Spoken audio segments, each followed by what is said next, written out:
ಇಂತಹ ಒಂದು ಸಪ್ತ ಮಾತೃಕೆಯರಲ್ಲಿ ನಾವು ನೋಡಿದಂತಹ ಸಂದರ್ಭದಲ್ಲಿ ಯಾವಾಗ ನಾವು ಅವರ ಆರಾಧನೆಯನ್ನ ಮಾಡ್ತೀವಿ ಸಕಲವು ನಮಗೆ ಸಿದ್ಧಿಯಾಗುತ್ತೆ ಅಂತ. ಹಾಗೆ ಬ್ರಾಹ್ಮಿ ದೇವಿ ಅಂತ ಹೇಳಿದಂತಹ ಸಂದರ್ಭದಲ್ಲಿ ಅವಳ ವಾಹನ ಬಂದು ಹಂಸ ಆಗಿರುತ್ತೆ, ಆಯುಧ ಬಂದು ಅಕ್ಷಮಾಲೆ ಜೊತೆಗೆ ಕಮಂಡಲ ಜೊತೆಗೆ ವೇದಗಳು ಅಂತ. ನೋಡಿ, ಇವರನ್ನ ಆರಾಧನೆ ಮಾಡೋದ್ರಿಂದ ನಮಗೆ ಸಕಲವೂ ಸಿಗುತ್ತೆ. ಜೊತೆಗೆ ಅನುಗ್ರಹ ಅಂದಾಗ ಜ್ಞಾನ, ವಿಜ್ಞಾನ, ವಿದ್ಯೆ ಜೊತೆಗೆ ಸೃಷ್ಟಿ ಸ್ಥಿತಿ ಲಯ ಶಕ್ತಿಗಳಿಗೆ ಬೇಕಾಗುವಂತಹ ಒಂದು ಜ್ಞಾನವು ಸಿಗುತ್ತೆ ಅಂತ. ಹಾಗೆ ಈ ಮಾಹೇಶ್ವರಿ ದೇವಿಯನ್ನ ನಾವು ಆರಾಧನೆಯನ್ನು ಮಾಡೋದ್ರಿಂದ ನಮಗೆ ಅವಳು ಶಿವನ ಶಕ್ತಿಯಿಂದ ಉದ್ಭವ ಆಗಿರೋದ್ರಿಂದ ಅವಳು ವಾಹನ ಬಂದು ನಂದಿ ಆಗಿರುತ್ತೆ, ಆಯುಧ ಬಂದು ತ್ರಿಶೂಲ ಜೊತೆಗೆ ಡಮರು ಮತ್ತು ಪಾಶ ಅಂತ.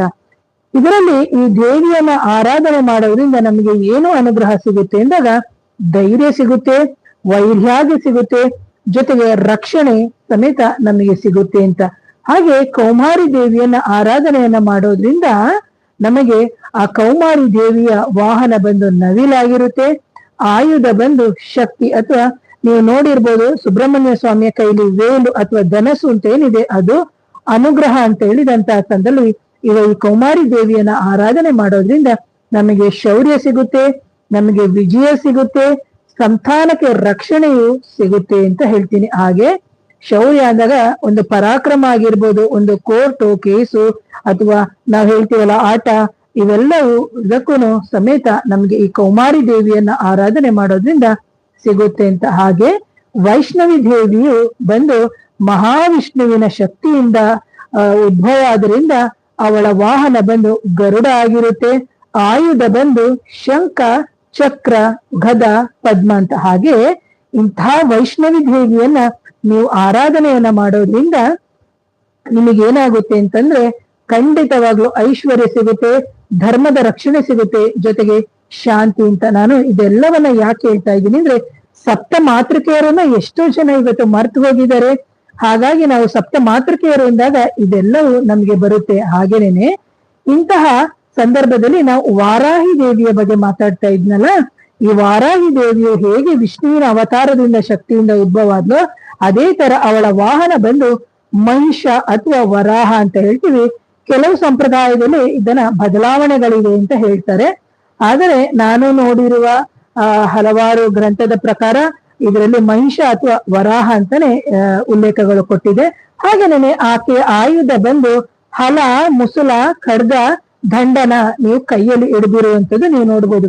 ಇಂತಹ ವಾರಾಹಿ ದೇವಿಯನ್ನ ನಾವು ಏನು ಆರಾಧನೆ ಮಾಡೋದ್ರಿಂದ ನಾ ಹೇಳ್ದೆ ಶತ್ರು ನಿವಾರಣೆ ಆಗುತ್ತೆ, ನಮ್ಗೆ ಧೈರ್ಯ ಸಿಗುತ್ತೆ, ರಕ್ಷಣೆ ಸಿಗುತ್ತೆ, ರಾಜ್ಯ ಯೋಗ ಅಂದ್ರೆ ನಮಗೆ ಯೋಗಗಳು ಇದ್ರೂ ಅದು ಬಾರಿ ತಪ್ಪಿ ಹೋಗ್ತಾ ಇರುತ್ತೆ. ಅಂತಹ ಯೋಗಗಳು ನಮಗೆ ಸಿಗುತ್ತೆ. ಶತ್ರುಗಳು ಅಂದ್ರೆ ನಮ್ಮ ಜೊತೆಗೆ ಇದು ಗುಪ್ತವಾಗಿರುವಂತಹ ಶತ್ರುಗಳು ಅಂತ ಹೇಳ್ತೀವಲ್ಲ, ಇಂತಹ ಒಂದು ನವರಾತ್ರಿಯ ಸಂದರ್ಭದಲ್ಲಿ ಗುಪ್ತ ನವರಾತ್ರಿಯಲ್ಲಿ ಗುಪ್ತವಾಗಿರುವಂತಹ ಶತ್ರುಗಳನ್ನು ಸಮೇತ ನಾವು ಒಂದು ನಿರ್ನಾಮವನ್ನ ಮಾಡಬೇಕು. ಆದ್ರೆ ನಮ್ಮ ಕಡೆ ತಪ್ಪುಗಳು ಇರಬಾರದು. ಹಾಗೆ ನಮಗೆ ಇಂತಹ ಒಂದು ವಾರಾಹಿ ದೇವಿಯಿಂದ ಆರಾಧನೆ ನಮ್ಗೆ ಧೈರ್ಯ, ರಕ್ಷಣೆ ಇವೆಲ್ಲವೂ ಸಿಗುತ್ತೆ ಅಂತ. ಹಾಗೆ 6ನೇ ದೇವತೆ ಆಗಿರೋಳು ಇಂದ್ರಾಣಿ ಅಂತೇಳಿ, ಇಂದ್ರನ ಶಕ್ತಿಯಿಂದ ಉದ್ಭವ ಆಗಿ ಇವಳು ಐರಾವತ ಅಂದ್ರೆ ಇವಳ ವಾಹನ ಬಂದು ಐರಾವತ ಆಗಿರುತ್ತೆ. ಹಾಗೆ ಆಯುಧ ಬಂದು ವಜ್ರಾಯುಧ ಆಗಿರುತ್ತೆ. ಇವಳು ಅನುಗ್ರಹಿಸುವಂತದ್ದು ಗೌರವವನ್ನು ಕೊಡ್ತಾಳೆ. ನಿಮಗೆ ಸಮಾಜದಲ್ಲಿ ಒಳ್ಳೆ ದಂಡನಾಯಕನಾಗಿರುವಂತಹ ಒಂದು ನಾಯಕತ್ವವನ್ನು ಕೊಡ್ತಾಳೆ. ಜೊತೆಗೆ ನಿಮಗೆ ಎಲ್ಲೇ ಹೋದ್ರೂ ಒಂದು ವಿಜಯದ ಪತಾಕೆಯನ್ನ ಹಾರಿಸುವಂತಹ ಒಂದು ಆಲೋಚನೆಗಳು ಜೊತೆಗೆ ಶಕ್ತಿ ಸಾಮರ್ಥ್ಯಗಳನ್ನ ಅವಳಿಗೆ ಕೊಡ್ತಾಳೆ ಅಂತ. ಹಾಗೆ ಚಾಮುಂಡಿ ದೇವಿಯನ್ನ ಆರಾಧನೆಯನ್ನ ಮಾಡೋದ್ರಿಂದ ಆದಿಪತಿಯ ಒಂದು ಉಗ್ರ ರೂಪವನ್ನ ಆರಾಧನೆ ಮಾಡೋದ್ರ ಅವಳ ವಾಹನ ನೀವು ನೋಡ್ಬೋದು ಶವ ಮತ್ತು ಸಿಂಹ ಅಂತ. ಯಾಕಂದ್ರೆ ಕೆಲವು ಸಂಪ್ರದಾಯದಲ್ಲಿ ಹಲವಾರು ಭೇದಗಳಿದೆ. ಅವಳ ಆಯುಧನ ನೀವು ನೋಡಿರ್ಬೋದು ತ್ರಿಶೂಲ, ಖಡ್ಗ ಮತ್ತೆ ಜೊತೆಗೆ ಕಪಾಲಧಾರಿಣಿ ಆಗಿರುವಂತವಳು. ಭಯ ನಿವಾರಣೆ ಮಾಹಿತಿಯನ್ನೇ ಕೊಟ್ಟಿದ್ದೀನಿ ಅಂತ ನಾನು ಅನ್ಕೋತೀನಿ.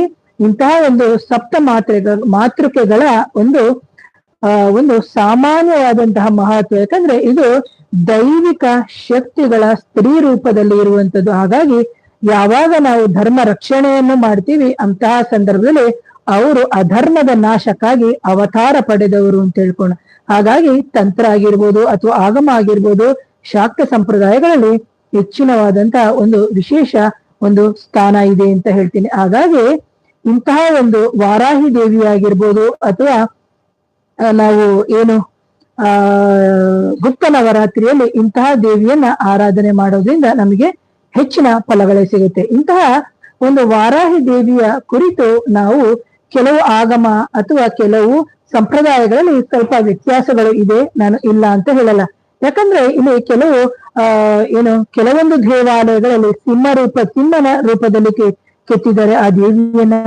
ಕೆಲವು ಕಡೆ ಮಹಿಷಾ ರೂಪದಲ್ಲಿ ಕೆಲವು ಶಿಲ್ಪಶಾಸ್ತ್ರದಲ್ಲಿ ಕೆಲವು ಪುರಾಣಗಳಲ್ಲಿ ಕೆತ್ತಲ್ಪಟ್ಟಿದೆ.